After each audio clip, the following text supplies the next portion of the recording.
आंबेडकर 1918ला पुढच्या वर्षी 100 वर्ष होतील. काय म्हणतात? 5 गोष्टी सांगतात ते. पहिली गोष्ट ते सांगतात, सरकारने शेतीला उद्योगाचा दर्जा दिला पाहिजे आणि उद्योगाची पॅकेजेस दिली पाहिजेत. हे 18 सालचं पुस्तक आहे डॉक्टर आंबेडकरांचं. दुसरा मुद्दा ते म्हणतात, शेतीला 24/365 इरिगेशन मिळालं पाहिजे, सिंचन मिळालं पाहिजे, पाणी मिळालं पाहिजे. त्याच्याशिवाय शेती परवडू शकत नाही. तिसरा मुद्दा ते सांगतात, the burden on the agriculture. Gaikwad sir इथे बसलेले आहेत, ते सांगतील आपल्याला बोजा वाढतोय, ओझं वाढतंय.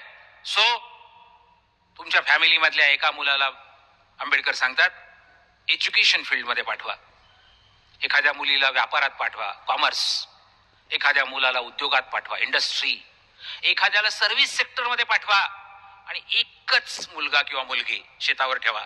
सगळे जर शेतावर राहिले तर बर्डन इज एक्सेसिव्ह आणि ऍग्रिकल्चर विल बी कोलॅप्स्ड.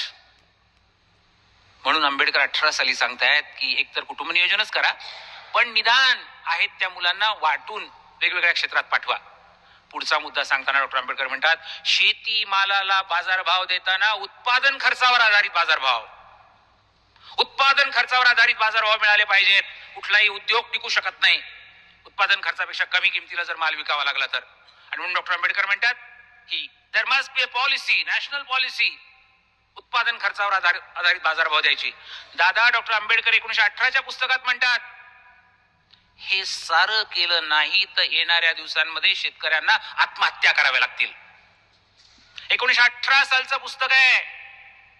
मी तुम्हाला कुणाला हात वर करायला लावणार नाहीये, पण हे पुस्तक तुमच्यापैकी कुणी वाचलंय का असं मी एवढ्यासाठी विचारत नाहीये की जयंतीचे कार्यक्रम होतात, पुण्यतिथीचे कार्यक्रम होतात, आंबेडकरांवर अनेक कार्यक्रम होतात. आम्ही प्राध्यापक लोक, आम्ही वक्ते, आम्ही पत्रकार, आम्ही लेखक ज्या बाबासाहेबांच्या गोष्टी 10 लाख वेळा सांगून झाल्यात त्याच परत सांगतो.